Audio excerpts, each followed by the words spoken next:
हरे कृष्णा हरे रामा। आखिर गोस्वामी तुलसीदास ने रामचरितमानस में ये सब ताड़न के अधिकारी, ढोल गमार शूद्र पसनारी, ये सब ताड़न के अधिकारी क्यों क्यों लिखा सवाल ये है। इसका बहुत अच्छे से श्री अमोघ लीला प्रभु जी, जो बहुत ही सम्माननीय और ज्ञानी पुरुष हैं, वो इसमें बहुत अच्छे तरीके से समझा रहे हैं। सुनते हैं उनकी उस मधुर वाणी में, और अच्छे से समझना है। पूरा इस ज्ञानवर्धक वीडियो को पूरा देखना, पूरा समझना। श्री अमोघ लीला प्रभु जी ने बहुत अच्छे से इसको समझाया है। हरे रामा हरे कृष्णा जी। चलिए सुनते हैं उनकी पावन वाणी को। नो डाउट आज भारत के अंदर कई ऐसे पिछड़े एरियाज हैं जहां पर लोग एजुकेटेड नहीं हैं, समझदार नहीं हैं, और इसलिए वो ऊंची जाति नीची जाति का पालन करते हैं। हम ऊंची जाति के हैं, तुम नीची जाति के हो, तुम्हें घोड़े बैठने का अधिकार नहीं है, तुमने मुझे छू लिया, अरे राम राम राम, मुझको तो गंगा में जाके स्नान करना पड़ेगा, अरे चल हट, शूद्र कहीं का ना हो तो हट।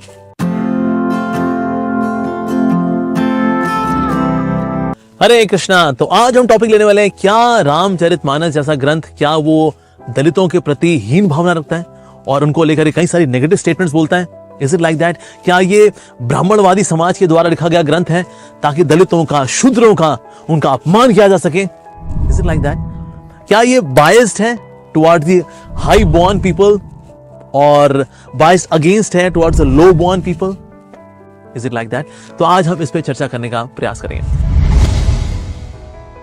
नो डाउट इस प्रकार की गलत कल्चर की प्रैक्टिस कुछ बेवकूफों ने किया है, मंद बुद्धि लोगों ने किया है। पर बात यहां पर यह है समझने की, क्या ये सारी प्रैक्टिसेस शास्त्र पे आधारित है? Do they have their origin in the scriptures, the holy scriptures, जैसे रामचरितमानस? तो इस पे आज हम चर्चा करने का प्रयास करते हैं। अब देखिए, जितने भी लोग ये आरोप लगाते हैं, क्या इन्होंने गुरुकुल में जा करके पढ़ाई की, गुरुकुल में जा करके शास्त्रों को ग्रामेटिकली समझा? Not really. इसी होता है कहना, जब हमें ग्रामर का नहीं पता होता, शब्दों का नहीं पता होता, उनकी मीनिंग का नहीं पता होता, उनकी एप्लीकेशन का पता नहीं होता, उनके कॉन्टेक्स्ट का नहीं पता होता, तो अक्सर होता क्या है, जिसकी वजह से हम गलत कंक्लूजन पे पहुंच जाते हैं। लाइक फॉर एग्जांपल शब्द है गोली। अब वैसे कहते भाई गोली मारी भेजे में, भेजा शोर करता है, तो एक तो वो गोली भी होती है, और एक गोली होती है पैरासिटामोल की गोली भी होती है, क्रोसिनी गोली भी होती है। अब मैं सिर्फ शब्द बोलूं अगर गोली, और मुझे गोली शब्द का मतलब नहीं पता, ना मुझे उसका कॉन्टेक्स्ट पता है, तो फिर क्या होगा, मैं इसका गलत मीनिंग निकाल बैठूंगा। जैसे प्रिंसिपल शब्द है, प्रिंसिपल शब्द के मतलब होते हैं, मुख्य भी होता है कि ओके, इनमें से who is a principal associate among them, principal मुख्य, और एक है प्रिंसिपल मतलब सिद्धांत, कि आपके प्रिंसिपल्स क्या क्या है जो आप फॉलो करते हैं। सो इसीलिए शब्दों को कहां पर इस्तेमाल किया जा रहा है उससे पता लगता है कि उस शब्द का वास्तविक मीनिंग भला क्या होगा। जैसे मैं बोलूं मेरा घर पेशवा रोड पर है, तो क्या पेशवा रोड के ऊपर बना हुआ क्या मेरा घर? नहीं, उसके किनारे बना हुआ, राइट? तो इसलिए कई ऐसे शब्द हैं। लाइक फॉर एग्जांपल अगर हम बोलते हैं संक्रांति, तो संक्राम यानी कि नीचे से ऊपर की ओर जाना, और उसका उल्टा होता है विक्रम, यानी ऊपर से नीचे की ओर आना। लेकिन विक्रम को हिंदी बोला जाता है, अगर कोई व्यक्ति बहादुर होता है तो हम बोलते हैं वेल विक्रमादित्य, विक्रम बहादुर है ये। तो एक ही शब्द के अलग अलग मीनिंग होते हैं, डिपेंड करता है कि उसका भला कॉन्टेक्स्ट है, और ऐसे बहुत सारे एग्जांपल्स हैं।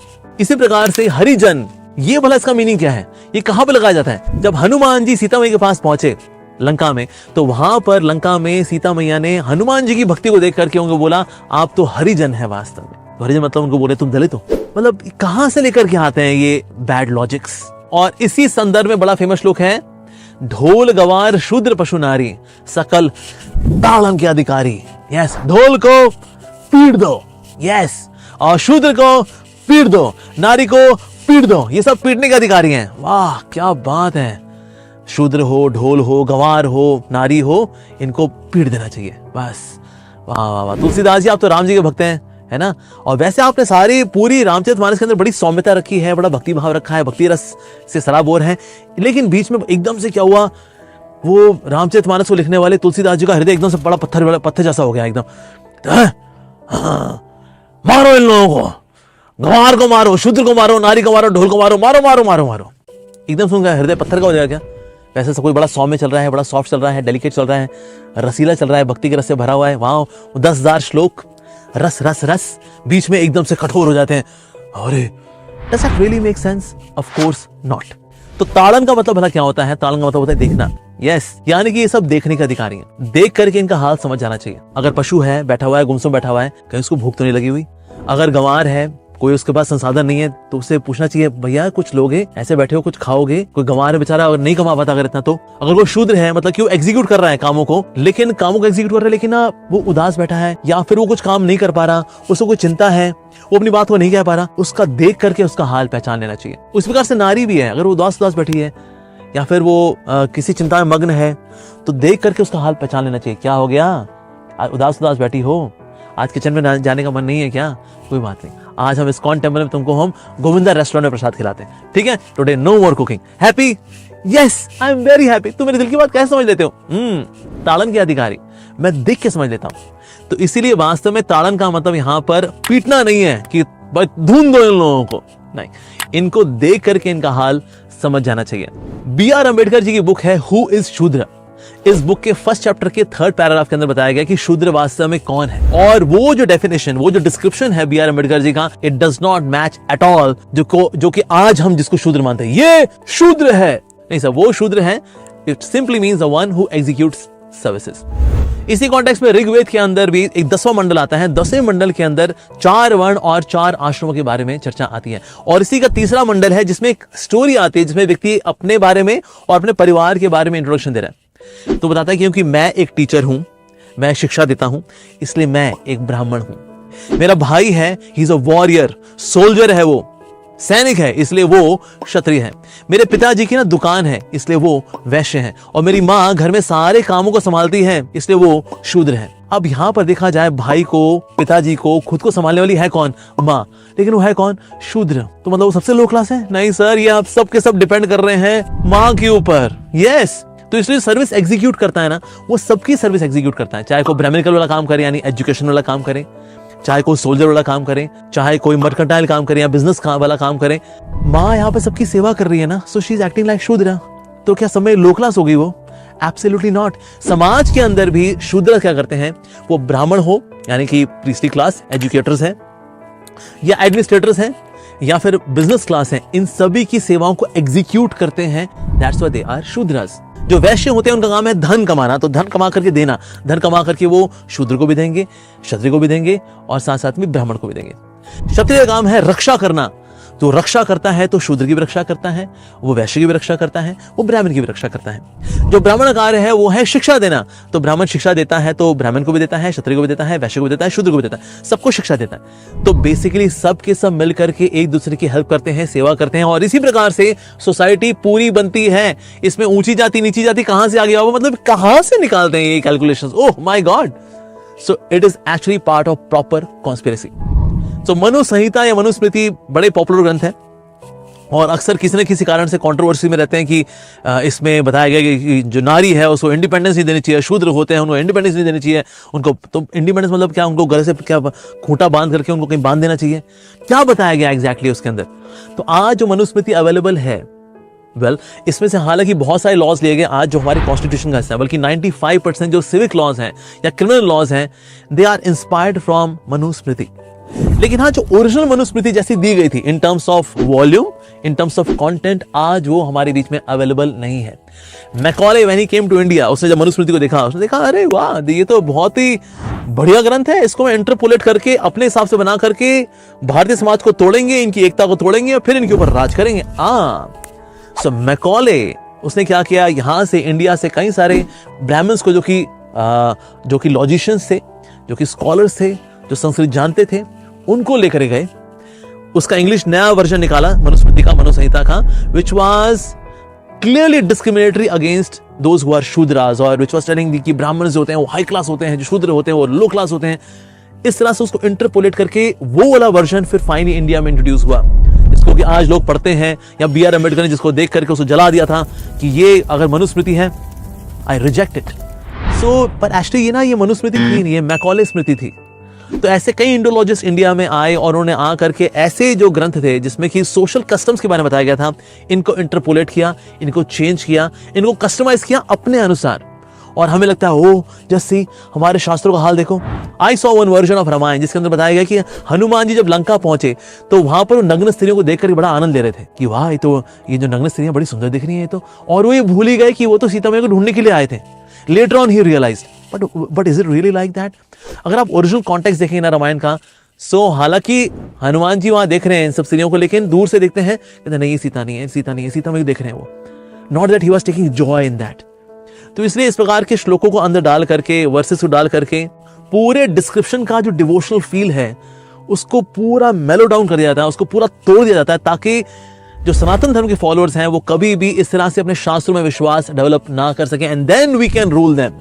यस, सो देखिए पॉलिटिकली तो हो सकता है आज हम आजाद हो गए, लेकिन आइडियोलॉजी में, कल्चर में आज भी हम लोग गुलाम हैं। आज भी सनातन धर्म के कई लोग हैं जो कि अपने बुक्स पढ़ते ही नहीं है, और इसलिए उनको कोई अंडरस्टैंडिंग है ही नहीं। इसलिए आज कुछ भी चलता है, आज कुछ भी।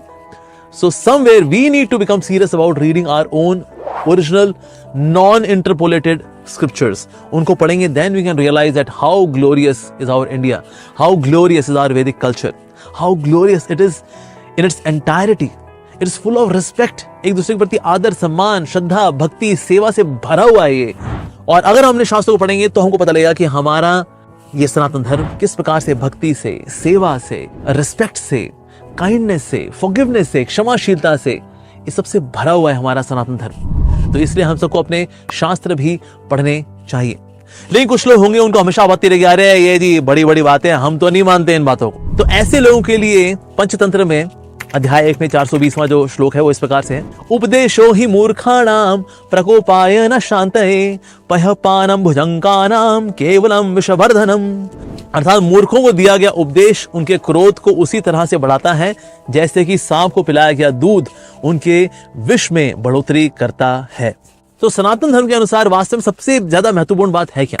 इसी संदर्भ में ये एक बहुत ही सुंदर दोहा आता है, जाति पाति कुल धर्म बढ़ाई, धन बल परिजन गुण चतुराई, भक्तिहीन नर सोई कैसा, बिनु जल बारिद देखिए जैसा।